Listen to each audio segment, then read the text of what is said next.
కాక. లోకంలో రెండు థియరీలు ఉన్నాయి. నేను చెప్పే మాటలు మీకు అర్థమవుతున్నాయి అనుకుంటున్నా. అర్థం కాకపోతే అర్జెంటుగా చేయెత్తే అసలు ఏం అర్థం కావట్లేదండి అంటే మళ్ళా వెనక్కి వస్తా, లెక్కల మాస్టర్ వచ్చినట్టు. ఇబ్బంది ఏమీ లేదు, టైం అవుతుంది అయినా కానీ వస్తా.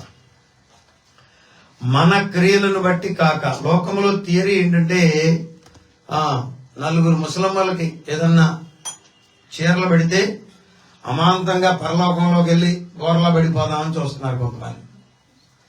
అట్లా ఆ పప్పులేమి ఉడకవు. నలుగురు కాదు 400 మందికి పెట్టినా నువ్వు పరలోకానికి వెళ్లే అవకాశం అయితే నీ క్రియల ద్వారా లేదు.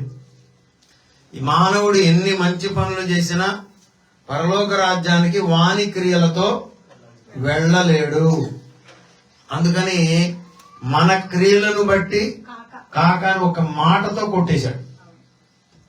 మీలో ఎవరైనా ఇంకా మంచి పని చేసి పరలోకంలో పడదాం అనుకుంటుంటే ఇది మీకు కొంచెం ఇబ్బందికరమైనటువంటి విషయం, కానీ తెలుసుకోవలసిన విషయం. లోకంలో ఆ వ్యవహారాలు ఉన్నాయి. పతి అంటే తెలుసు, పతియే ప్రత్యక్ష దైవం అన్నారు. చూసారా? ఇప్పుడే నేను వస్తుంటే ఒక మాస్టర్ గారు, వార్డెన్ గారు నాతో మాట్లాడుతూ, అయ్యా ఆయన కూడా క్రిస్టియనే, భార్య గొప్ప ప్రార్థనా పరురాలు, నాకు నా భార్య అంటే చాలా ఎక్కువ అండి అని చెప్పారు. సంతోషం.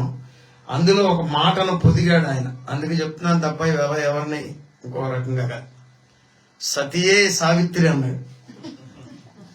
నేనన్నాను వాళ్ళు అట్లాగే చెప్పారండి, పతియే ప్రత్యక్ష దైవం అన్నారు. లేకపోతే మాకు చిన్నప్పుడు కాపీల్లో ఏమని నేర్పారంటే, కాపీ రాసేటప్పుడు గుండ్రంగా రాయాలిగా, అమ్మను మించిన దైవము లేదు అంటే అమ్మను మించిన దేవుడే లేడంటే ఏంటి? మీ అందరికి ఎవరో, ఇప్పుడు మన ప్రవీణ్ బాబుకి ఎవరో వాళ్ళ అమ్మగారే, ఇంతకు మించిన దేవుడు ఎక్కడ లేడు అని. అది ఏమైనా కుదురుద్దా చెప్పండి? ఆ పప్పులు ఊరికినే అంటానికి కూడా ఉడకవు బైబిల్లో. ఊరికి చూసారా? మాట వరుసకు కూడా, ఏదో మాట వరుస కన్నానండి అంటే కూడా దేవుడు ఊరుకోడు. దేవునినే దేవుడు అనాలి, దేవునినే దేవునిగా ఆరాధించాలి, దేవునినే దేవునిగా పూజించాలి. నేను తప్ప వేరొక దేవుడు నీకు ఉండకూడదంటే అప్పటికే వాళ్ళు స్టార్ట్ చేశారు చేసుకోవడం. డూప్లికేసీని తెచ్చిపెట్టారు. చూసారా? ఇప్పుడు ప్రవీణ్ బాబు ఉన్నాడు అనుకో, వాళ్ళ అమ్మ సంగతి పట్టించుకోకుండా 4 ఏదన్నా రకరకాలు ఇక్కడ పెట్టుకుని, ఏమండి ఈ ఏమంటారు దాని కీబోర్డ్ అక్కడ పెట్టుకుని దానికి ముద్దులు పెడతాను, నువ్వే మా అమ్మవే. లేదా ఒక కారు కొని దాని చుట్టూ తిరుగుతా, అమ్మా నువ్వే మా తల్లివే అని దానిని కౌగిలించుకుని ఇట్లా ఆపుకుంటున్నాడు అనుకో, అది జరిగే పనేనా? అమ్మ ఊరుకుంటుందా? రే నేను ఇక్కడ ఉండగా నువ్వు కారుకి అమ్మ అనంట.